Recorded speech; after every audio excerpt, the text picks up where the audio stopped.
අයිබුවන් ශ්‍රද්ධා රූපවාහිනිය බලන ශ්‍රද්ධා YouTube live එකත් එක්ක එකතු වෙලා ඉන්න සොයුරු Facebook පිටුවේ Facebook live එකත් එක්ක එකතු වෙලා ඉන්න ඔබ හැම දෙනාම බොහොම ආදරෙන් අපි අදත් අපේ මනුපියස වෙනුවෙන් පිළිගන්නවා.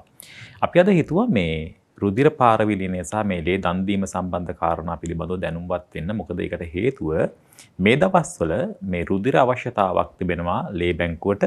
ඒ පිළිබඳව ඔබට උනන්දුවක් ඇති කරන්න මෙහි වටිනාකම් ගැන කියලා දෙන්න. ඒ වගේම ඔබට පුළුවන් නම් ඔබේ හිතවතෙකුට පුළුවන් නම් අපේ සමීපතමයන්ට පුළුවන් නම් අපේම ආදරණීයන් වෙනුවෙන් ලේ බිදක් දන් දෙන්න. ඒ වෙනුවෙන් ඔබට ආරාධනා කරන්න අපි මේ මනුපියස හෝරා වෙන් කරගන්න ඕනි කියලා. අපි ආරාධනා කළා මේ ගැන කතා කරන්න ජාතික රුධිර මධ්‍යස්ථානයට. එහි රුධිර පාර විලීනය පිළිබඳ විශේෂඥ වෛද්‍ය ආශා දල්විස් වෛද්‍යතුමිය අපේ කතා බහට එකතු වෙලා ඉන්නවා. ආයිබෝවන් සුබ දැසනක් කියලා බොහොම ආදරෙන් පිළිගන්නවා. ආයිබෝවන් සුබ දැසනක්. රුධිරය කිව්වම ටිකක් බොහොම දැනෙන සංවේදී වචනයක්. අපිට ලේ කිව්වම ඊටත් වඩා දැනෙනවා.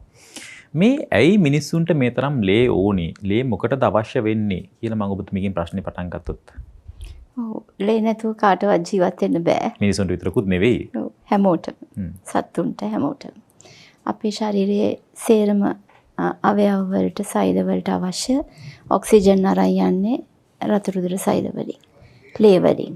එතකොට ඒ සෛල වලින් නිපද වෙන බහිස්රාව්‍ය දේවල් ආපහු අනිකුත් අවයව කරා ඒවා ශරීරයෙන් බැහැර කරන්න අරගෙන යන්නේ රුධිරය හරහා.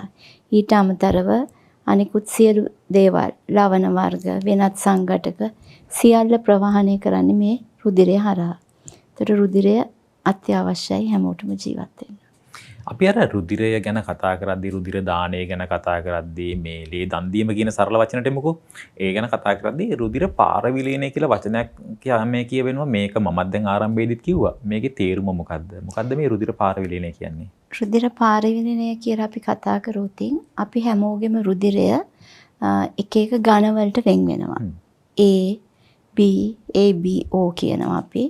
ඊට අමතරව කියනවා අපි RH පොසිටිව් RH නෙගටිව් කියලා. එතකොට කෙනෙකුට රුධිරය එකක් අපි දෙනකොට අපි දන්නවනේ කවුරු හරි ඇක්සිඩන්ට් එකක් වෙලා ආවොත් එහෙම නැත්නම් යාට වෙනත් මොන හරි රෝගයක් නිසා ලේ දෙන්න ඕන නම් එයාට අපි ලේ දෙන්න කලින් එයාගේ රුධිරය ගලපා ගන්න ඕන. ඒතකොට මුලින්ම අපි බලනවා එයාගේ රුධිර වර්ගය අනුව ගැලපෙන රුධිර වර්ගය තෝරගන්නවා. ඊට පස්සේ අපි අපේ රසායනාගාර තුලදී ඒක අපි ගලපන එක තවදුරටත් පරීක්ෂණ ගණනාවකින් එයාට ගැළපෙනම රුධිරය එක තෝරලා තමයි ඒ රෝගියාට අපි ලබා දෙන්නේ. එහෙම ගලපලා එයාට ලබා දෙනකොට හොඳම එයාට හරියනම දේ තමයි අපි හැමතිස්සෙම දෙන්නේ. හොඳම හරියනම දේ කියනකොට අහන්න ඉතින ප්‍රශ්නයක් තමයි ඇයි මේ හැම ලේ එකක්ම හැමෝටම දෙන්න බැරිද කියලා. මේක මේ අපිට පුංචි කාලේ ඉස්කෝලේදී උගන්වන කාරණාවක්. නමුත් මේක අපි දැනුත් කතා කරමුකෝ. මේ හැම රුධිර මේ කොටසක්ම අපිට ගැලපෙන්නේ නැත්තේ ඇයි? රුධිර වර්ගයක්ම ගැලපෙන්නේ නැත්තේ ඇයි? කොහොමද මේවා ගැලපෙන්න දෙන්නේ? මොනවද දෙන්න පුළුවන්? මම මුලින් කිව්වා වගේ රුධිර වර්ගය අනිවාර්යෙන් අපි බලන්න ඕන. RH පොසිටිව්ද නෙගටිව්ද ගෲප් එක Aද Bද Oද ABද ප්‍රධාන හතරක්නේ තියෙන්නේ. ඊට අමතරව RH එකේ පොසිටිව් නෙගටිව් කියලා දෙකක් තියෙනවා. ඒ ටික ගලපන්න ඕන. ඒවා ගැලපුවත් තවත් තියෙනවා පුංචි රුධිර වර්ග තියෙනවා. ඊට අමතරව තවත් සමහරු ඒගොල්ලන්ගේ ශරීරයේ ඇතුලේ තවත් කෙනෙකුගේ රුධිර සෛල වලට විරුද්ධව හදනවා රුධිර ප්‍රතිදේහ. ඉතින් මේ හැම දෙයක්ම බලලා එයාට ගැලපෙන එක තමයි අපි දෙන්නේ. ඔව් දැන් මේ ඊළඟ කාරණාව තමයි මේ රුධිර දායකයෙකු වෙන්න අපිට මොනවද සපුරන්න ඕනේ කාරණා කියන කාරණා. කියන්නේ හැමෝටම ලේ දෙන්න පුළුවන්ද කියන එක. දැන් හැමෝම ලේ දෙන්න ආසයි. හැබැයි එක එක අයට එක එක ප්‍රශ්න තියෙනවා. රුධිර දායකයෙක් වෙන්න මොනවද මේ වෛද්‍යතුමිය සපුරන්න ඕනේ කාරණා? රුධිර දායකයෙක් වෙන්න ඉස්සලාම වයස බලපානවා. අපි හිතමු වයස 18ක් පිරිච්ච හැමෝටම ලේ දෙන්න පුළුවන්. වයස 18යි 55යි අතර ඉන්න සියලුම ස්ත්‍රී පුරුෂ දෙපාර්ශ්වයටම ලේ දෙන්න පුළුවන්. නමුත් අපිත් එක්ක දිගටම ලේ දීපු කෙනෙකුට එක සැරයක් හරි දීලා තියෙනවා නම් එයාට වයස 60ක් වෙනකන් ලේ දෙන්න පුළුවන්. ඊට අමතරව මෙයා ලේ දෙන්න එනකොට මෙයාගේ ශරීරයේ බර තියෙන්න ඕන කිලෝග්‍රෑම් 50කට වඩා. ඊට අමතරව ප්‍රධාන වශයෙන් අපි බලනවා රුධිරයේ හිමෝග්ලොබින් ප්‍රමාණය. හිමෝග්ලොබින් ප්‍රමාණය අනිවාර්යයෙන්ම 12.5කට වඩා එයාට තියෙන්නම ඕන එයා ලේකක් පරිත්‍යාග කරන්න නම්. ඒ මූලික අවශ්‍යතා ටික තමයි ඒක. ඊට අමතරව අපි යාගේ ශරීරයේ සෞඛ්‍ය ගැන වෙනමම අපි ඒ ගැන සලකලා බලනවා. කෙටියෙන් කිව්වොත් අපි හිතමු යාට මොනවා හරි බෝවන රෝගයක් හරි බෝ නොවන රෝගයක් හරි තියෙනවා කියලා. ඒතර බෝවන රෝගවලදී යා රෝහල්ගත වෙලා සිටිනවද? යා වෙන මොනවා හරි බෙහෙත් වර්ග පාවිච්චි කරලා තියෙනවද? ඒ අනුව අපි තීරණය කරනවා මෙයා කොයි කාලෙටද ලේ දෙන්න සුදුසු වෙන්නේ කියලා. බෝ නොවන රෝග ගැන කතා කරනකොට අපි දන්නවා අද සමාජයේ බහුල වශයෙන් දැන් දියවැඩියාව, ප්‍රෙෂර්, කොලෙස්ටරෝල් ලෝව හුඟක් අයට තියෙනවා. දියවැඩියා රෝගීන් ගැන කතා කරනකොට ඒගොල්ලෝ ආහාර වලින් විතරක් ඒගොල්ලන්ගේ සීනි පාලනය කරගෙන ඉන්නවා නම් එයාලට පුළුවන් ලේ දෙන්න. ඒ කියන්නේ දැන් ආහාර වලින් පාලනය කරනවා කියලා කිව්වට සමහර විට කෑමෙන් පරිස්සම් වුණාට ඔය කියන තරම්ම මේ දියවැඩියාව මේ අඩු වෙන්නේ එහෙම නැහැනේ. දැන් මේ දියවැඩියා මට්ටම මේ ළඟ වෙනස් වෙනවානේ. දවසෙන් දෙකකින් වෙනස් වෙනවානේ. එතකොට එහෙම කෙනෙක්ට දැන් මම දියවැඩියාව නැහැ කියලා හිතාගෙන ගිහිල්ලා දුන්නොත් එයාගේ වෙනස් වෙලා තියෙන්න පුළුවන් නේ. දියවැඩියාව ළඟ වෙනස් වෙන හින්දා මොකද මේකට තියෙන උත්තරේ බෙහෙත් දුන්නෙත් නැහැ හැබැයි. ඔව් අපි හුඟක් වෙලාට ඒගොල්ලන්ට කියනවා අපි හිතමු ආහාර වලින් විතරයි නම් එයා පාලනය වෙන්නේ. මුකුත් ඖෂධ පාවිච්චි කරන්නේ නැහැ. ඒකට එහෙම කෙනෙක් අනිවාර්යෙන් ලේ දෙන්න එනකොට ළඟදි ගත්තු ෆාස්ටින් බ්ලඩ් ෂුගර් රිපෝට් එකක් තියෙන්න ඕන. ඒක බලලා තමයි අපි යාගෙන් ලේක ගන්නෙ. ඔබට මේ කතා කළා දැන් මේ දියවැඩියාව සම්බන්ධවනේ වෙනත් බෝනවන රෝග සම්බන්ධව කොහොමද? එතකොට අපි සාමාන්‍ය ප්‍රෙෂර් තියන අයගෙන් අපි ලේ ගන්නෙ නෑ. යම් කෙනෙක් ප්‍රෙෂර් වල බෙහෙත් බිව්වත් නැතත් බෙහෙත් බිව්වත් අපි ලේ ගන්න නෑ. බෙහෙත් නැතුව ඉන්න අයගෙත් යම් ලෙවල් ස්ථානයකදී අපි මේතනින් එහාට අපිට ගන්න බෑ කියන තත්ත්වයක අපි ඉන්නවා නම් අපි ගන්නෙ නෑ. බෙහෙත් නොබිව්වත් එයා. එතකොට එයා ඉක්මනින්ම එයාගේ පවුලේ වෛද්‍යවරයා හම් වෙලා ඒ ගැන සාකච්ඡා කරලා බෙහෙත් ගන්න ඕන. ප්‍රෙෂර් වැඩි නම්. බෙහෙත් ගන්න නැතුව ඉන්න කෙනෙක්. ඊට අමතරව අපි හිතමු කොලෙස්ටරෝල් විතරක් නම් එයාගේ තියෙන ප්‍රශ්නේ. වෙන මුකුත්ම වෙන රෝගී තත්ත්වයක් නැත්නම් කොලෙස්ටරෝල් බෙහෙත් බිව්වත් එයාට ලේ දෙන්න පුළුවන්. කොලෙස්ටරෝල් ප්‍රශ්නයක් නැහැ. නෑ. ඒ කියන්නේ කොච්චර කාලයක් වෙනත් රෝග නැතුව. දැන් ඒ තව කට්ටියක් ඉන්නවා දැන් මේ කියන මේ රෝග අපි හරියට කියන්නේ මහා මේ උජාරුවෙන් කියන රෝග නෙමේවා. මොකද මේ බෝනවර රෝගී වට පස්සේ මේ කොලෙස්ටරෝල් ඊට පස්සේ ෂුගර් මේවා ප්‍රෙෂර් කියන්නේ නිකන් මේ අර ඉහළ පන්තියේ රෝගව අපි කතා කරන්නේ. ඒ වගේ ඉහළ පන්තියේ තව රෝගයක් තියෙනවා ෆැටි ලිවර් කියලා එකක්. ෆැටි ලිවර් කට්ටිය ප්‍රශ්නයක් නැද්ද? ෆැටි ලිවර්ටත් ලේ දෙන්න පුළුවන්. දැන් දෙන්න පුළුවන්. එහෙමනම් මේ දෙන්න බැරි රෝග මොනවද? සාමාන්‍යයෙන් අපි අහලා තියෙනවා ඔය ගම්වල තියෙනවා කහ වුණේ හැදුනට පස්සේ දෙන්න බෑ. ඊට පස්සේ මේ වගේ තව රෝග ලයිස්තුවක් වෙනවනේ. මොනවද මේ දෙන්න බැරි රෝග? දෙන්න බැරි කියන්නේ අපි දැන් කතා කරා වගේ දියවැඩියාව, ප්‍රෙෂර් එක, හෘද රෝගවලට එයා ගොඩක් බෙහෙත් පාවිච්චි කරනවා නම් එයාට ලේ දෙන්න බෑ. ඊට අමතරව එයා මොනවා හරි කැන්සර් එකක්, පිළිකා රෝගී තත්ත්වයක් සුව වෙලා ඉන්නවා නම් එයාට ලේ දෙන්න බෑ. එතකොට එයා වෙනත් දිගින් දිගටම යම් රෝගයකට බෙහෙත් ගන්නවා නම් එයාටත් දෙන්න බෑ. සමහරක් රෝගී අය අපි දන්නවා අනිවාර්යෙන් රුධිර පාරවිරණයක් වෙන්න ඕන රෝගී කොටසක් ඉන්නවනේ. උදාහරණයක් විදිහට තැලසීමියා වගේ අය ඉන්නවා. සමහරුන්ට ඒ වයත් ඒගොල්ලන්ගේ හිමොග්ලොබින් ප්‍රමාණය හොඳයි, ලේ අවශ්‍යතාවයක් නැත්නම් ඒගොල්ලන්ට ලේ දෙන්න පුළුවන්. නමුත් හැමදාම ලේ ගන්න අයට ලේ දෙන්න බෑ. ලේ එකක් කාටට දීලා තියෙනවා නම් ඒගොල්ලන්ට අවුරුද්දක් යනකම් ලේ දෙන්නත් බෑ. දැන් ඔය ඩෙන්ගු, මැලේරියා වගේ රෝග හැදුනට පස්සේ අපේ රුධිරයේ මේ එක මේ සංයුතිය වෙනස් වීම සිද්ධ වෙනවානේ. ඒතර එහෙම කට්ටියට උදාහරණයක් විදිහට ඩෙන්ගු ගමුකෝ. ඒතර මේ ඩෙන්ගු වගේ රෝගයක් හැදුණු කෙනෙකුට කොහොමද ලේ දෙන්න පුළුවන්? කොයි වගේ කාලයක්ද එහෙම කෙනෙකුට දෙන්න බැරිද? මැලේරියාව අපි ගත්තොත් සාමාන්‍යයෙන් මැලේරියාව හැදුනොත් අපි අවුරුදු 3ක් යනකම් එයාට ලේ දෙන්න එපා කියනවා. ඒ එක්කම අපේ දැන් අලුතෙන් මැලේරියා වලින් අපිට කියලා තියෙනවා මැලේරියාව බහුල වශයෙන් තියෙන රටකට අපි සංචාරය කරොත් ඒගොල්ලන්ටත් අවුරුදු 3ක් යනකම් ලේ දෙන්න බෑ කියලා. ඊට අමතරව වෙනත් ලෙඩ හැදිලා රෝහල්ගත වුණාම යම් කාල සීමාවක් යනකම් ඒගොල්ලන්ට ලේ දෙන්න බෑ. දැන් අපි අද මේ කතා බහ කරමින් ඉන්නේ මේ ලේ දන් දීම කියන කාරණාව කොයිතරම් සංවේදීද මේ වෙනුවෙන් ඔබව පෙළගස්වන්න. ඒකට මම හේතුව අවසානයේදී කියන්නම් මේ ශ්‍රද්ධා මාධ්‍ය ජාලයත් මැදිහත් වෙලා ඔබ දන්නවා මේ ශ්‍රද්ධා රුධිර දාන කියන පුණ්‍ය ව්‍යාපෘතිය දැන් කාලයක් තිස්සේ දියත් කරමින් ඉන්නේ. මහමෙවුනා භාවනා අසපු සංචිතය මේ සමග එකතු වෙලා මේ දිනවල ලංකාවේ බොහෝ මහමෙවුනා භාවනාසපු වල ක්‍රියාත්මක වන ශ්‍රද්ධා රුධිර දාන පින්කමේ තොරතුරුත් කියන්න බලාපොරොත්තු වෙන්නේ. මේ ඔබට ආරාධනාවක් කරන්න. අපි තව ජීවිතයක් නෙවෙයි ජීවිත ගණනාවක් බේර ගන්න අපිට පුංචි දෙයකින් කරන්න පුළුවන්. මෙන්න මේ ආරාධනාව කරන්න තමයි මේ වටිනාකම් ටික ඔබට එකතු කරන්නේ. අපිට මේ ආරාධනාව කරන්න ඔබව දැනුවත් කරගන්න ඕනි නිසා. දැන් මේ අපි ලේ දුන්නට පස්සේ රුධිර දායකයෙකුට කොයිතරම් මේකේ මේ අනිත් පැත්තට වටිනාකම් එකතු වෙනවද? සමාජීය වටිනාකම් පින කියන කාරණාවට අමතරව ශාරීරිකව මොන වගේ වටිනාකම් එකතු වෙනවද? මෙතනදි මං කියන්න ඕන ඇත්තටම ලේ එකක් දුන්නට පස්සේ ලේ එකක් දෙන්න වැඩි වෙලාවක් යන්නේ නැහනේ. විනාඩි 20ක් වගේ පොඩි කාලයක් ඇතුළත එයා ලේ දෙනවා. ලේ එක දුන්නට පස්සේ එයා ඒ දෙන එක ලේ එකෙන් එක ජීවිතයක් නෙවෙයි. අපි ඒ ලේ එකෙන් රුධිර සංඝටක ගණනාවක් හදනවනේ. එතකොට ඒ එක එක සංඝටක දෙන රෝගීන් ඉන්නවා. අපිට විස්තරාත්මකව කියන්න පුළුවන් මොනවද හදන සංඝටක? කිව්වොතින් දැන් අපි දෙන ලේ එකෙන් රතු රුධිර සෛද හදනවා. සුදු රුධිර සෛද හදනවා. රුධිර පට්ටිකා හදනවා. රුධිර ප්ලාස්මාව හදනවා. එතකොට එයා එක ලේ එකක් දුන්නම රෝගීන් 4 දෙනෙකුට එයාගේ ලේ එක යනවා.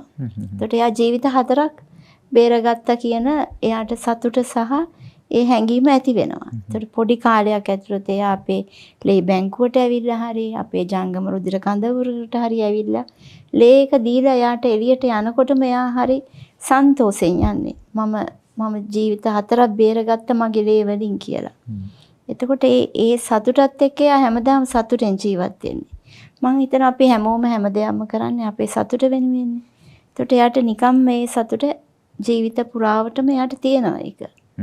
දැන් අර අපේ මේ විවහාරෙත් තියෙනවනේ නේද ලේ වලින් ලියලා දෙන්නම්. නේද මේ ලේ කියන දේ අපිට බොහොම සංවේදී සමීප කාරණාවක්. හැබැයි ලේ වලට ಜಾති කුල මල ආගම් කිසිවක් නැහැ. මේ පාට බලලා ලේ දිහා බලලා මේම පුද්ගලයෙක්ගේ මෙයාගේ ಜಾතිය මේමයි මෙයාගේ ආගම මේමයි කියලා කියන්නත් පුළුවන් කමක් නැහැ. මේ ලේ බිඳුවකට කරන්න පුළුවන් දේ වටිනාකම. මේක පින විදිහට කතා කරත් ඔබ මේකට තියෙන අදහසක් කියන්නේ. ඔව් මං හැමතිස්සෙම හිතනවා අපි හැමෝම අදහන අපේ ආගම අනුව අපි එකතු කරගන්නවා. අපේ තවත් කොහට හරි යන තැනකට අපි පින් එකතු කරගන්නවා.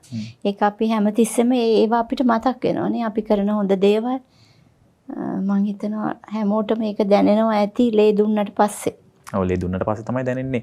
මේ පළවෙනි වතාවට දෙන්න තමයි තියෙන පෙළඹවීම හදා ගන්න ඕනේ. එතනින් එහාට අපි මේ සාකච්ඡාවට පෙර ආතුවත් කතා කළා. පළවෙනි පාර දුන්නට පස්සේ මාස 4 පිරෙනකන් ඉන්නේ ඊළඟ මොහොතේ දෙන්න.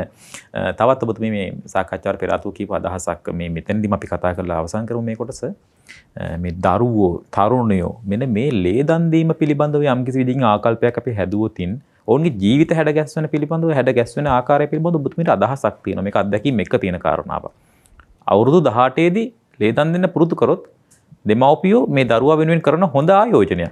මේ දෙමව්පියෝ මේ දරුවා යොමු කරන මග ආයේ අහන්න දෙයක් නැහැ වගේ අදහසක් ඔබද මේ කිව්වේ. අපි ගැන කතා ඇත්තටම මං ඉස්සෙල්ලා කිව්වා වගේ වයස 18 පහු වෙච්ච ගමන් ලේ දෙන්න පුළුවන්. අපි දන්නවා ඉස්කෝලේ ලෙවල් ක්ලාසස් වල ඉන්න ළමයි මේ වයස 18. දැන් අපි දැකලා තියෙනවා හුඟක් ඉස්කෝලවල ඒ ලෙවල් ක්ලාසස් වල ළමයි ඕගනයිස් කරනවා ලේ දන් දීමේ කඳවුර. පාසල ඇතුළේම. පාසල ඇතුළේ. හුඟක් හොඳයි ඒක. ඒක හුඟක් හොඳ ප්‍රවේශයක්. එතකොට ඒ ළමයින්ට දැනෙනවා මේක හැඟීමක් ඇති වෙනවා. මේක හොඳ ක්‍රියාවලියක්, හොඳ ප්‍රෝග්‍රෑම් එකක්.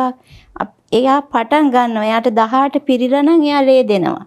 එතකොට එයාට දුන්නට පස්සේ එයා දිගටම ඒ ලේ දන් දෙන චේතනාවෙන් ඉඳලා මාස 4න් 4ට හරි එයාට පුළුවන් වෙලාවක හරි එයා ලේ දෙනවා. මම ඒකම මම හුඟක් වෙලාවට කියනවා මේ ළමයින්ට 18 පිරෙනකොට 18 වෙනි උපන්දිනේට එන්න ලේ බැංකුවට. වගේ යාළුවෝ 5යි නම් ඉන්නේ 5 දෙනා 10 දෙනා හරි අරගෙන ලේ බැංකුවට ඇවිල්ලා එතන උපන්දිනේ සමරන්න ඇවිල්ලා. මේක 18 වෙනි උපන්දිනේ විතරක් නෙමෙයි හැම උපන්දිනයකට පුළුවන්. අර 18 විශිෂ්ට වෙනවා. එතකොට ඒගොල්ලන්ගේ ජීවිතය. එතකොට ඒගොල්ලෝ ඒ 18ත් එක්කසනේ සමාජයට එන්නේ ඒගොල්ලෝ.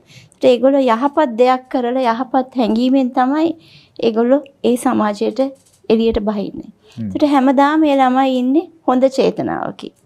ඒගොල්ලෝ කිසිම වෙලාවක වැරදි වැඩකට යන්නේ නැහැ කියන හැඟීම තමයි මට නම් තියෙන්නේ. ඒක නැවත නැවතත් මතක් කරලා සතුටු වෙන්න පුළුවන්. දැන් අර මේ ලේ කඳවුරේදී අපේ ලේ ටික ගත්තට පස්සේ ජීවිත 4ක් බේරෙනවා කියලා කිව්වනේ. ඔබතුමී කිව්වා මේව කොටස් 4කට මේ කොටස් කරනවා. එතනින් එහාට මේක ජීවිත 4ක් බේරෙනවා කියලා. ලේ ටික කොටස් කරලා කොයිතරම් කාලයක් තියා ගන්නවද කියන එක. ඒක ප්‍රශ්නයක්. දැන් හිතන්නකෝ අපේ ලේ ටික ගෙනහිල්ලා කොයිතරම් කාලයක් ලේ බැංකුවල තියනවද? මේ පැය නැත්නම් දවස් කීයකින්ද තවත් රෝගියෙකුට දෙන්නේ? අපි දැන් කඳවුරකදී ලේ එකක් එකතු කරාම අපි ඉතා ඉක්මනින් ඒ කියන්නේ පැය 8ක් වගේ කාලයක් ඇතුළත ඒක පරිත්‍යාග කරලා අපේ රසායනාගාරයට එන්න ඕනේ. මොකද ඒවා අපි පවත්වාගෙන යන්න ඕනේ ඒ වගේ ක්වොලිටි එක නැත්නම් තත්ත්ව පාලනය. රසායනාගාර තුලදී තමයි අපි ඒවා සංඝටක වලට වෙන් කරගන්නේ. ඒතර අපි රතු රුධිර සෛල ගත්තම අපි රතු රුධිර සෛල දවස් 42ක් අපේ ශීතකරණ තුල සෙන්ටිග්‍රේඩ් අංශක 4 අපි ගබඩා කරලා තියාගන්නවා. රුධිර පට්ටිකා ගැන කතා කරොත් රුධිර පට්ටිකා සාමාන්‍ය උෂ්ණත්වයේ ඒ කියන්නේ AC ටෙම්පරේචර් එකේ සෙන්ටිග්‍රේඩ් අංශක 22 අපි ගබඩා කරගන්නවා දවස් 6ක්. එතකොට සුදු රුධිර සෛල ගත්තොත් සුදු රුධිර සෛල අපිට තියාගන්න පුළුවන් පැය 24යි.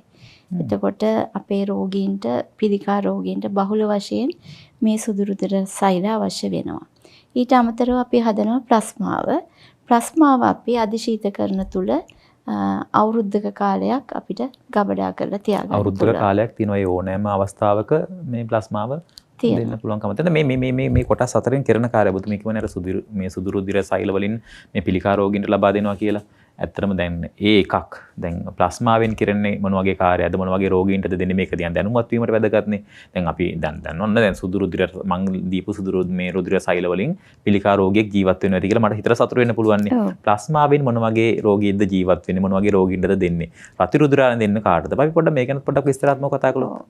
අපි දැන් රතු රුධිර සෛල ගැන කතා කරමු ඉස්සෙල්ලාම. අපි හිතමු අපි ඕනම කෙනෙක් ඕනම වෙලාවක පාරේ යනකොට අපි හදිසි අනතුරකට භාජනය වෙන්න පුළුවන්. ඒකට එයා රෝහල් ගත කරොත් එයාට ගොඩාක් ලේ යනවා නම් අපිට වෙලාවක් නැහැ. අපි ඉක්මනටම එයාට ඒ ලේ අවශ්‍යතාවය අපි සපුරන්න ඕනේ. එයාට අවශ්‍ය කරන ලේ පයින් කීයද අවශ්‍ය සියලුම දේ අපි දෙන්න ඕන. එහෙම දුන්නොත් විතරයි අපිට එයාගේ ජීවිතේ බේර ගන්න පුළුවන්. ඒ එකම තව රතු රුධිර සෛල බහුල වශයෙන් ඕන වෙන කොටසක් තමයි පිළිකා රෝගීන්, තවත් නිදන්ගත රෝග වකුගඩු රෝග වගේ කට්ටිය. ඊට අමතරව අපිට ඉන්නවා ජාන වලින් අපේ පැවතෙන රෝග තියෙනවා තැලසීමියාව වගේ රෝගීන් හැම මාසෙම ඇවිල්ලා අපෙන් ලේ ගත්තොත් විතරයි ඒගොල්ලන්ට සාමාන්‍ය විදිහට ජීවන රටාව පවත්වාගෙන යන්න පුළුවන්. රුධිර පට්ටිකා අපිට මං කිව්වා අපිට තියාගන්න පුළුවන් දවස් 5යි කියලා. රුධිර පට්ටිකාත් ගොඩාක් අපේ පිළිකා රෝගීන්ට ඕන වෙනවා. ඊට අමතරව තවත් රෝගවලදී රුධිර පට්ටිකා අපිට දෙන්න වෙනවා. රුධිර ප්ලාස්මාව ගැන කතා කරොත් ප්ලාස්මාව ගොඩක්ම තියෙන්නේ රුධිර කැටි ගැසීමේ සංඝටක සහ ප්‍රෝටීන්. එතකොට අපි හිතමු හිමෝෆීලියාව රෝගියෙක් එහෙම නැත්නම් රුධිර කැටි ගැසීමේ සංඝටක අඩු මොනවා හරි රෝගයකින් පෙළෙන කෙනෙකුට අපි ඒ ප්ලාස්මාව දීලා තමයි යාගේ සාමාන්‍ය විදිහට රුධිර කැටි ගැසීමේ ක්‍රියාවලිය කරගෙන යන්න පුළුවන් වෙන්නේ. ඒකට ඒ වගේ අයට අපිට දෙන්න වෙනවා. තවත් රෝගීන් කොටසක් ඉන්න බහුල වශයෙන් ප්‍රෝටීන් අඩු අය. ඒගොල්ලන්ටත් අපි ප්ලාස්මාව දෙනවා. දැන් අපි අර කිව්වනේ මේ රුධිරය දෙන්න බැරි කට්ටිය මේ රෝග ගැන කතා කරානේ. ඒකෙදි බෝන රෝග ගැන කතා කරා, බෝන රෝග ගැන කතා කළා. ඒකෙදි මේ පුද්ගලික විදිහට ගත්තට පස්සේ දැන් ගැබිනි මව්වරුන්ට ලේ දෙන්න පුළුවන් කමක් තියෙනවද? එහෙම නැත්නම් තවත් මේ පුද්ගල කාණ්ඩ විදිහට ගත්තට පස්සේ වයස හැරුණකොට යම් යම් සීමාවන් තියෙනවද පුද්ගලයන්ට ලේ දෙන්න බැරි සහ ලේ දෙන්න පුළුවන්? ඔව් එහෙම තමයි. දැන් ගැබිනි මාවක් ගත්තොත් එයාට දරු ප්‍රසූතිය වුණාට පස්සේ අවුරුද්දක් යනකම් එයා කිරි දෙන මාවක් ඒකම එයාට ලේ දෙන්න පුළුවන් කමක් නැහැ. මොකද එයා ඒ තත්ත්වයෙන් පොඩ්ඩක් යථා තත්ත්වයටපත් වුණාට පස්සේ තමයි එයාට ලේ දෙන්න පුළුවන් වෙන්නේ. ඊට අමතරව ඉතින් වෙනත් රෝග වලින් පෙළෙන කොටසක් තව ඉන්නවනේ. ඒගොල්ලන්ටත් ලේ දෙන්න බෑ. දැන් ඉස්සර අපි කතා කරා බෝනවන සහ බෝන රෝග කාණ්ඩ යටතේ ඒගොල්ලන්ගේ සීමාවන් ඇතුළත ඒගොල්ලන්ට දෙන්න පුළුවන්. අපි දැන් තවදුරටත් කතා කරොත් අපි හිතමු අපි ලෙඩ වෙලා රෝහල් ගත වුණාම අපිට ලේ එකක් දුන්නා කියලා. අපිට ලේ එකක් දුන්නොත් අපිට අවුරුද්දක කාලයක් යනකම් නැවත ලේ දෙන්න බෑ. ඒ වගේ යම් අපේ තියෙනවා නිර්ණායක ඒවා අනුව තමයි අපි ලේ ලබා ගන්න අපේ රුධිර පරිත්‍යාගශීලීන්ගේ. ඔව් අපි මේ රුධිර දාන්නේ තියෙන වටිනාකම් ගැනයි කතා කරමින් ඉන්නේ. ඊළඟට මේ රුධිර මේ දන් දීම සම්බන්ධව තියෙනවා මේ සමාජයේ මිත්‍යා මත. මේවා මිත්‍යා මත කියලා කියන්නේ මේවා ඇතැම් විදිහට නිවැරදි කාරණාවලට සාපේක්ෂව වැරදි කාරණා වැඩි. මේවා තියෙන වැරදි වැඩි. රුධිර මේ දානය සම්බන්ධව තියෙන මේ මිත්‍යා මත මොනවද කියලා මම ඔබතුමියකින් ඇහුවා. ඉතින් මම මගේ කොටස එකතු කරන්නම්. ඔබතුමියට ඇහිච්ච දේවල් මොනවද මිත්‍යා මත?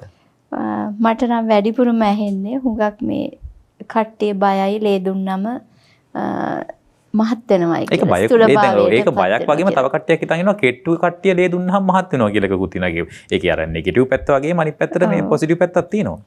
එතකොට මම එතනදි කියන්නේ ලේ දුන්නට එහෙම මුකුත් වෙන්නේ නැහැ. ලේ දුන්නම වෙන්නේ ඉතින් ගෙදර කට්ටිය නෑදෑයෝ යාළුවෝ ඔක්කොම ගොඩක් මෙයාට ආදරය කරනවා වැඩිපුර කන්න දෙනවා. ඔයා ලේ දුන්නනේ වැඩියෙන් කන්න හොඳ දේවල් කන්න කියලා. කාලා තමයි මහත් වෙන්නේ. නැතුව ලේ දීපු නිසා මහත් වෙන්නේ නැහැ. ඒකට ලේ අර කෙට්ටු අය හිතනවා නම් ලේ දුන්නම මහත් වෙනවා කියලා. ඉතින් ඒගොල්ලෝ කෑම ගත්තම මේගොල්ලොත් මහත් වෙයි. ඒක හොඳයි නේ. ඉතින් නේද ලේ දුන්නාම මහත් වෙනවා කියලා එයාලා හිතනවා නම් එයාලට හොඳයි. යාර කට්ටියට හැබැයි හේතුවක් නැහැ. අපි වෛද්‍යතුමී දැන් මේ තව තියෙනවා මේ ටැටූ ගහපු කට්ටියට දෙන්න බෑ. මොකද්ද මේ කතාව? ටැටූ ගහපු අයට ලේ දෙන්න පුළුවන්. අපි ඒතකොට හුඟක් වෙලාට අපි අහනවා කවද්ද මේ ටැටූ එක ගැහුවේ කියලා. ටැටූ එක ගහලා අවුරුද්දක විතර කාලයක් ගත වෙලා නම් කිසි ප්‍රශ්නයක් නැහැ. යාට ලේ දෙන්න පුළුවන්.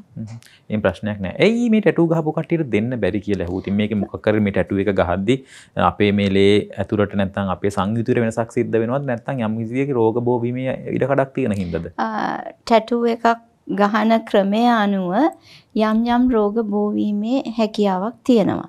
එතකොට අපි දැන් පිට රටවල් ගත්තොත් ඒ රටවල් වල ගොඩාක් ටැටූ මධ්‍යස්ථාන ඒවා ඔක්කොම ඒගොල්ලෝ රෙජිස්ටර් කරපු ටැටූ මධ්‍යස්ථාන තියෙන්නේ.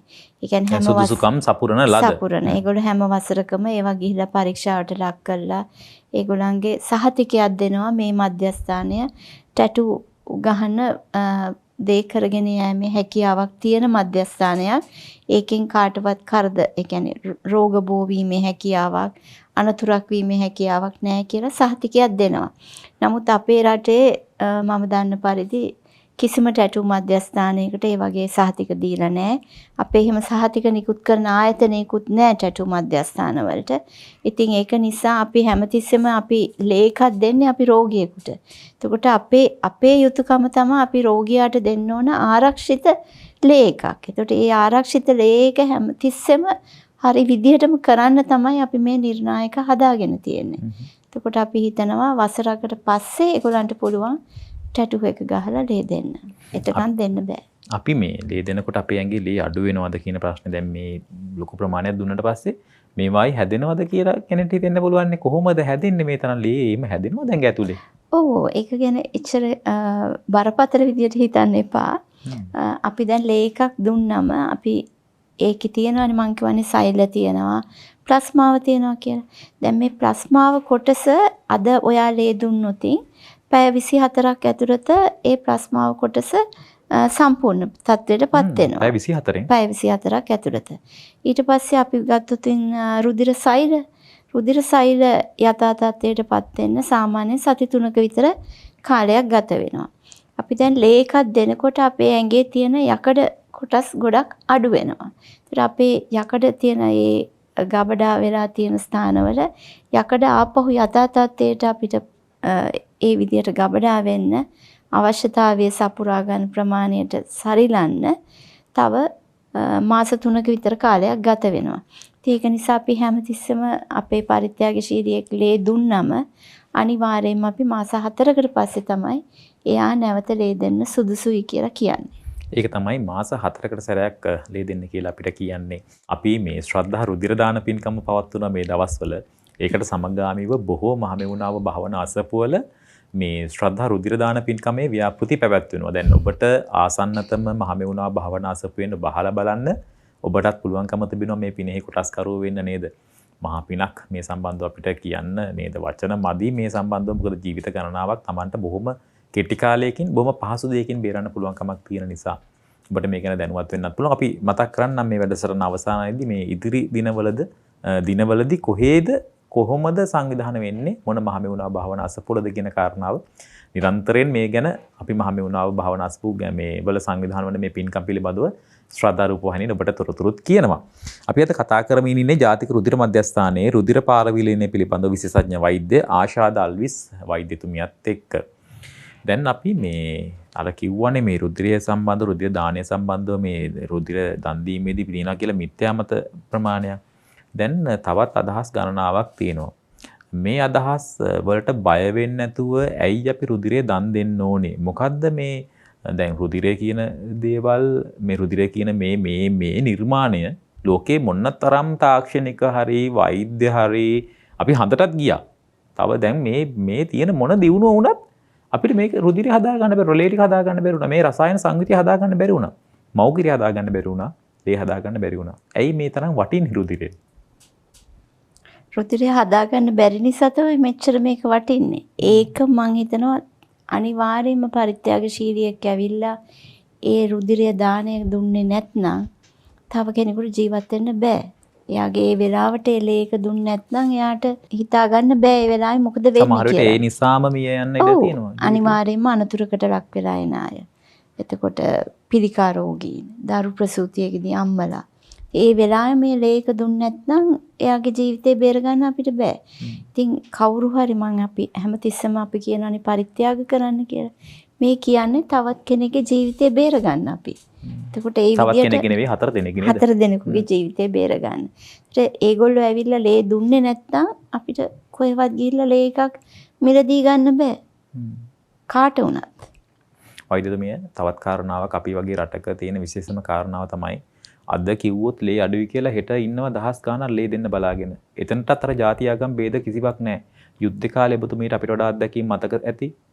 සරලවම කිව්වොත් මේ ඊයේ පෙරේද සිද්ධ වෙච්ච බස් රථ අනතුරුවලදී ලේ දෙන්න ලේ මදි කිව්වහම දහස් ගාණක් එනවා ලේ දෙන්න. අපේ රටත් හරි ගත්තාම මේ මිනිසුත් ගත්තාම නේද බොහොම මට තේරෙන්නේ නැහැ මේ මිනිස්සු මේ හිතුවිලි ගැන. ඒ ගැනත් අපි වටිනාකමක් එකතු කරන්න ඕනේ. ඔව් අපේ ඇත්තටම අපේ රට ගොඩක් වැඩිපුර බෞද්ධයින් ඉන්න රටක්. ඉතින් මිනිස්සු තුළ කොහොමත් හැඟීම තියෙනවා දාන පාරමිතාව ගැන. පොඩි පුංචි නෝටිස් එකක් දුන්නොත් ඇති වැල නොකඩී දහස් ගණන් එනවා ලේ බැංකුවට අපිට පාලනය කරගන්න බැරි තරමට. මට දැන් හොඳම මතකය තමයි එන්නේ දෙසැම්බර් මාසේ දිට්වා සුරිකුණාටුව ආපු වෙලාවේ අපි ලොකු ප්‍රශ්නයකට මුහුණ දුන්නා ලේ මදි වෙලා අපිට පාරවල් වල යන්න බැරි ප්‍රශ්නත් එක්ක අපේ කඳවුරු හුඟක් කැන්සල් වුණා. එතකොට අපි පොඩි මෙසේජ් එකක් ගියේ මේ පොඩි මෙසේජ් එකක් මාධ්‍ය හරහා ඒකෙන්දි වැල නොකෙඩී ආව අපිට කරගන්න බැරි තරමට අපේ රුධිර මධ්‍යස්ථාන පිරීලා ගියා ලේ පරිත්‍යාගශීලීන්ගෙන්. එච්චරකට අපේ ශ්‍රී ලාංකිකයන් හරිම පරිත්‍යාගශීලී කොටසක්. ඇත්තට මේකේ අනිත් දේ මම කියන්න ඕන අපේ ඉන්න මේ රුධිර පරිත්‍යාගශීලීන් ඔක්කොම ස්වේච්ඡාවෙන් එන රුධිර පරිත්‍යාගශීලීන්. ඉතින් ඒක ඇත්තටම ලෝක සෞඛ්‍ය සංවිධානයත් ඒක දැක්කා. 2014 දී ඒගොල්ලෝ අපිව නම් කරා 100%ක්ම ස්වේච්ඡා රුධිර දායකයින්ගෙන් පමණක් රුධිරය ලබා ගන්න රටක් විදිහට. දැන් ලෝකේ අවයව විකුණලා සල්ලි ගන්නවා. ලේ විකුණලා සල්ලි ගන්නවා. දැන් අපේ රටේ එහෙම දෙයක් ගැන කතා වෙන්නේවත් අපිට අහන්න දකින්නවත් නැහැ. දැන් ඇගේ කොටසක් දෙන්න කිව්වොත් මිනිස්සු ඉදිරිපත් වෙන තරම් අපේ රටේ එහෙම જાතියක් අපේ රටේ ඉන්නේ. දැන් මේ රුධිරය ලංකාවේ විශේෂයෙන්ම ජාතික රුධිර මධ්‍යස්ථානය කියන්නේ මේ නොමිලේ රුධිරය ලබා දෙනවා. කිසිම බලාපොරොත්තුවක් මේ වෛද්‍යවරුන් ගාවවත් කාර්ය මණ්ඩලයේ ගාවත් ඒක ගත්තාම සෞඛ්‍ය අංශයේ සතුවම කිසිම බලාපොරොත්තුවක් අපේක්ෂාවක් නැහැ. ඕනිම කෙනෙකුට ලේ දෙන්න බලාපොරොත්තු වෙමින් ඉන්න මේ සාකච්ඡාවට පෙර ආතෝ කිව්වා පෞද්ගලික අංශයෙන් කතා කරලා ඉල්ලුවක් දෙනවා කියලා. ඒ තරම් මේ යුතුයකමක් ඉටු කරන්නේ අපි ඒක ගැන කතා කරමු. ඔව් ඇත්තටම රෝගියෙක් ගත්තම රෝගියා කොහේ හිටියත් කවුරුණත් අපි විදේශිකයෙක් වුණත් එයා අපේ රෝගියෙක් නම් අපේ රෝහලක ඉන්නවා නම් රජයේ රෝහලක හරි පෞද්ගලික රෝහලක හරි ජාතික ලේදීමේ සේවය බැඳිලා ඉන්නවා ඒ රෝගියාට අවශ්‍ය කරන රුධිරය සහ රුධිර සංඝටක ලබා දෙන්න. එතකොට එයා ඉන්නේ කොහෙද කියන එක අපිට අදාළ නැහැ. අපි හිතමු යාපනයේ අපේ ලෙඩෙකුට අවශ්‍ය කරන රුධිර යම් ප්‍රමාණයක් තියෙනවා දුර්ලභ රුධිර ගණයක්. එතකොට අපි ටක් ගාලා අපි නාරහින් පිට තියෙන රුධිර ප්‍රධාන මධ්‍යස්ථානයේ ඒක සම්බන්ධීකරණය කරලා ඒගොල්ලන්ට ඉක්මනින් ඒ ලබා දෙන්න අපි කටයුතු සකස් කරනවා. ඒ ආවට ප්‍රමාණ කොහේ හරි නැත්තම් අපි කොළඹින් හරි ඉක්මනින් එතනට ඒ ලේ ටික යවනවා. ඒ කියන්නේ දැන් කොළඹ දෙන කෙනෙක්ගේ ලේ සමහර විට පාවිච්චි වෙන්නේ අනුරාධපුරේ වෙන්න පුළුවන්. ඒ කියන්නේ මේ හිඩස පුරවනවා. ඔව් ලංකාව පුරාම මේක අපි හැම රෝගියෙකුටම අවශ්‍ය විදියට ඒ එකතු කරන රුධිරය බෙදා හරිනවා. දැන් මේ අපි මේ කරන කාර්යභාරය අතරතුරේදී අපි යම් කිසි විදිහකින් අභියෝග කාල සීමාවන් වලට මුහුණ දෙනවනේ. යම් දැන් ඔබතුමිය මතක් කරා මේ දිට්වාසු ලිකුණාටුව මේ ආශ්‍රිත කාල වකවානු වලදී ලංකාවේ රුධිරයේ අඩුවක් තිබ්බා කියලා මේ සාකච්ඡාවට පෙර ආතුව නැවතත් කියපු කාරණාවක් මත කරනවා. මේ දවස්වලත් යම් කිසි විදිහකින් මේ එහෙම යම් අභියෝගයක් තියෙනවා මේ රුධිර මධ්‍යස්ථානයට. ඒකට හේතුව මේ පවතින යම් කිසි විදිහින් ප්‍රවාහන පහසුකම් ලබා ගැනීම තියෙන අපහසුතා මෙන්න මේ තත්ත්වයන් එක්ක. මේ දවස්වල ලේ ඇද්ද මදිද? ලේ තියෙනවා අපිට. නමුත් අපිට පුංචි ගැටලුවකට අපි මුහුණ දුන්නා. අපේ රුධිර කඳවුරු සංවිධානය කරන සංවිධායකින් කීප දෙනෙකුට මේ ප්‍රවාහන ප්‍රශ්නත් එක්ක හරියට ඒක බලාපොරොත්තු වෙන තරමටම කරගන්න බැරි තත්ත්වයක් වගේ අපිට පේනවා. නමුත් ඒක කිසිසේත්ම අපේ රෝගීන්ට ප්‍රශ්නයක් වෙන්නේ නැහැ. අපි කොහොම හරි මේක ලබා දෙන්න කටයුතු කරනවා. ඉතින් මේ වෙලාවේ මම කියන්න ඕන අපේ ලංකාව පුරාම තියෙනවනේ හැම දිස්ත්‍රික්කයකම රෝහල් තියෙනවා. ලේ දන් දෙන්න ඕගලන්ට ඒ කඳවුරකටම යන්න ඕනේ නැහැ. රෝහලට ගිහිල්ලත් දෙන්න පුළුවන්. ඕගොල්ලෝ ඉන්නවා නම් ළඟම තැන කඳවුරක් තියෙනවා නම් එතනට ගිහින් ලේ දෙන්න. නැත්තම් රෝහලට යන්න. ප්‍රවාහන පාසුකම අපහසුව එතකොට දැනෙන්නේ නැහැ. කොහේ හරි තැනකට ගිහිල්ලා ලේක දෙන්න පුළුවන්. ඉතින් ඕගලන්ට පුළුවන්කමක් තියෙනවා නම් ඔබේ ළඟම ස්ථානයට ගිහිල්ලා ලේකක් දන් දෙන්න. ඉතින් ඒ කියන්නේ දිස්ත්‍රික් මට්ටමින් මේ කොයිතරම් ප්‍රමාණයක් රෝහල් තියෙනවද කියන කාරණාව. අපේ ලේ බැංකුව ඇත්තටම කිව්වොත් ලංකාව පුරාම 110ක් තියෙනවා. මේ 110 පාලනය වෙන්නේ පර්ෂද රුධිර මධ්‍යස්ථාන වලින්. පර්ෂද රුධිර මධ්‍යස්ථාන හැම තියෙනවා 24ක් අපේ. ඒ දිස්ත්‍රික් අනුව අපි ඒක බෙදාගෙන ඒගොල්ලන්ට පවරලා තියෙනවා. ඒ රෝහල් ආශ්‍රිතව තියෙන ලේ බැංකු පද්ධතිය කළමනාකරණය කරගන්න. එතකොට ඒගොල්ලන්ට අවශ්‍යතාවය අනුව රුධිරය ඒ ස්ථානයට ලබා දෙන්න ඒ පරිශුද්ධ මධ්‍යස්ථානයේ කටයුතු කරනවා.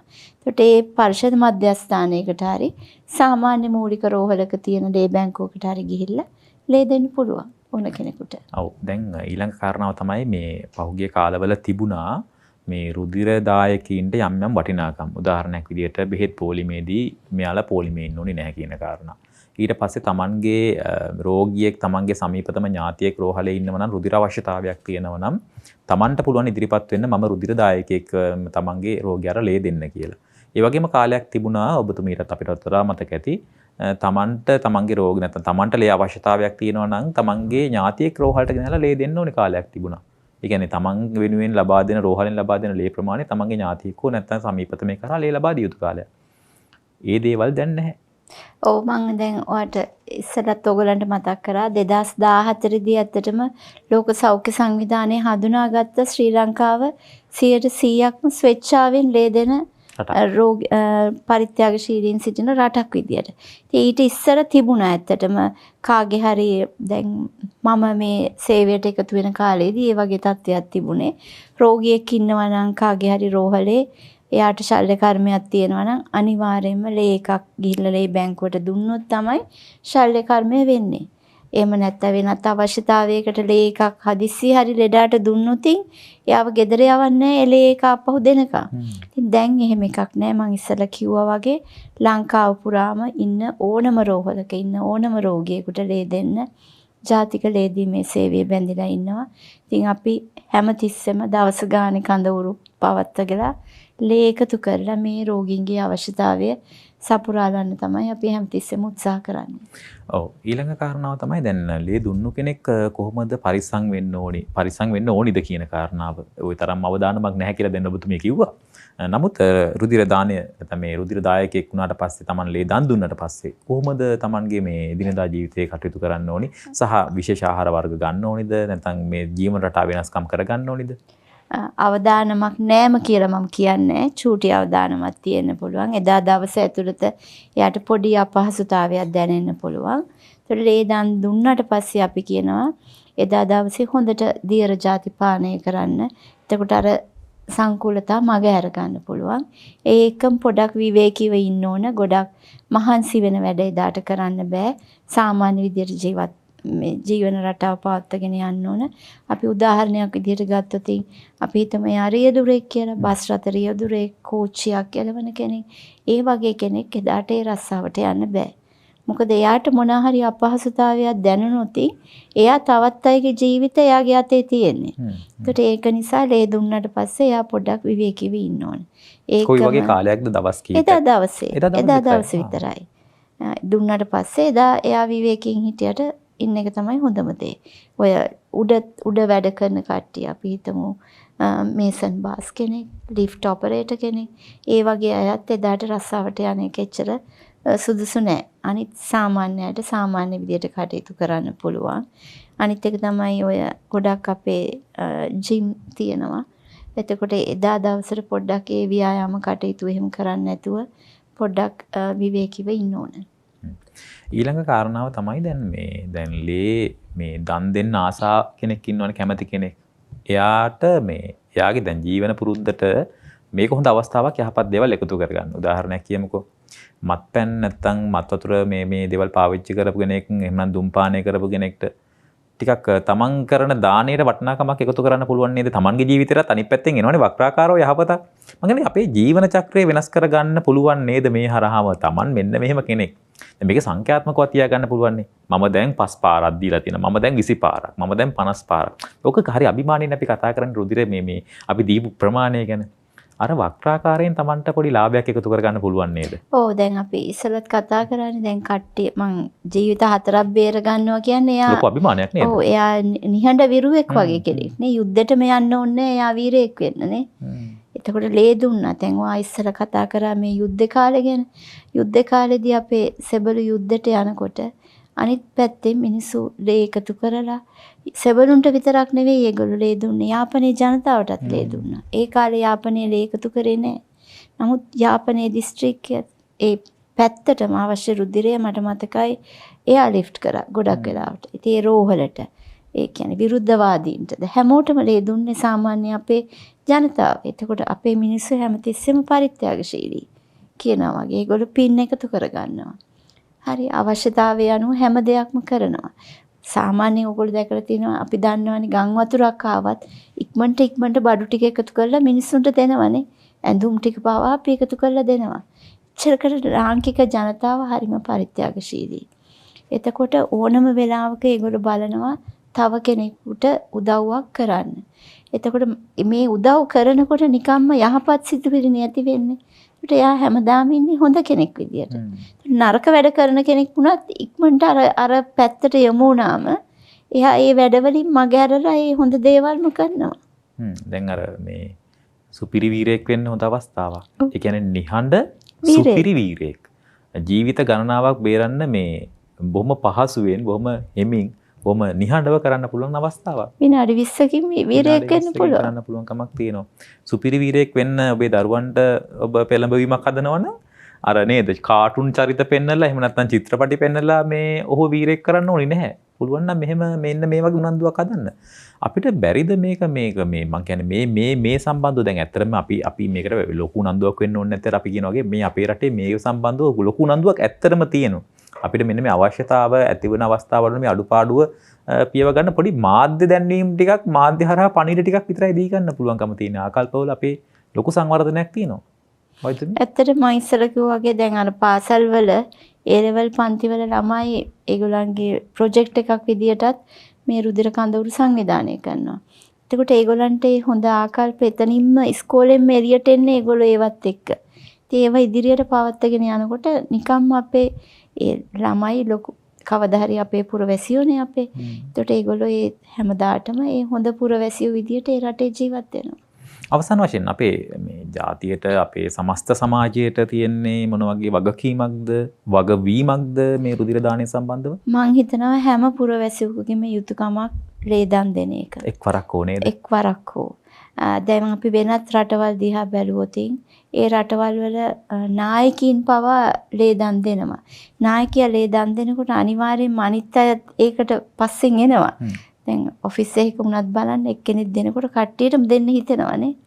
ඒ වගේ හැම තැනකදීම හැමෝටම මේ සිතුවිලි ඇති වෙන්න ඕන. මගේ යුතුයකමක් ලේ දෙන එක. මං ලේ දුන්නේ නැත්නම් මේ මට අවශ්‍යතාවයක් ඇති වෙච්ච වෙලාවටත් කවුද මට උදව් කරන්නේ?